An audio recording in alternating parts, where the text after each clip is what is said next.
Imphal Ring Road Project fana laktunasu puwari ga sagonaduna laklaba Khuraigi Epum pat Phumjinduna Keidoungei da Lambi Semhalloi haina Khurai MLA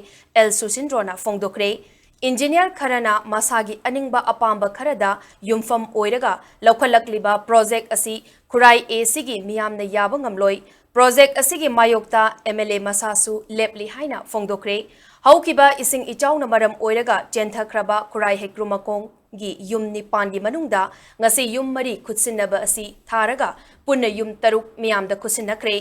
ngasi gi yum khutsinaba gi thoram aduda MLA Susindro na makataraduna yum amadi lamgi chayet na balaibana yumfam hogat pangamdri amana hayang magtagi saba hauragani haiki MLA na makataraduna ring road ki project paikhat kani haina tawriba asida konsil liba lambi gi pak chawba asi matam chuppada lengdana leigadawribra Karigumba matamgi matung inna project asigi lambi pakthok chawthok taba yarak tabadagi lambi gi mataida yum kai saduna leijaramba miyoising honggadawribra haina hangki Khurai hekrumakongda leiriba Epum pat asida amot akai tawsindana naba system ama semduna puwari ga sagonaduna laklaba pat asi kannanaba khongthang paikhatminasi haiki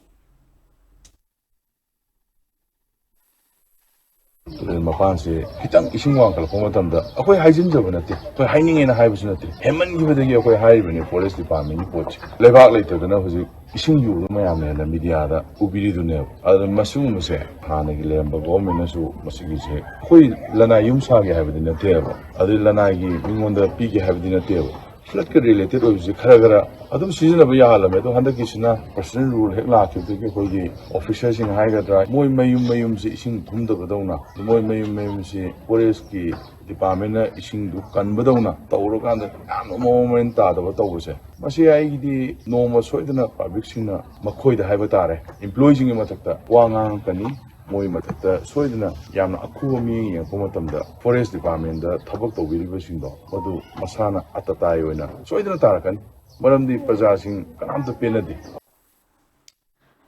Nakalamaromda haukiba June amada Khurai hekrumakongda torban kaiduna ichaw nangbadagi masagi mayum chenthakrabam kaisam diamond na fongdokrakpada mahaki punsi leipun gidamak bor baton laklamba matung ikuidana torbanasi kairakibani yum chenthakibana maram oiraga luhongbugi thoram yeithoktuna laki ACSC gi MLA Susindro na anauba yum amasaduna khutsinnarakpada apenba poi haina fongdoki loinana diamond gi luhongba nangnanaba yum asi pakthok chawthokpada angamba mateng pangani haina MLA Susindro na thajaba pirakli hairi Sayumni kairi se aigi borbato laaba matung minute tara ko le matung da kai bane sigi kairi ba kano se adubu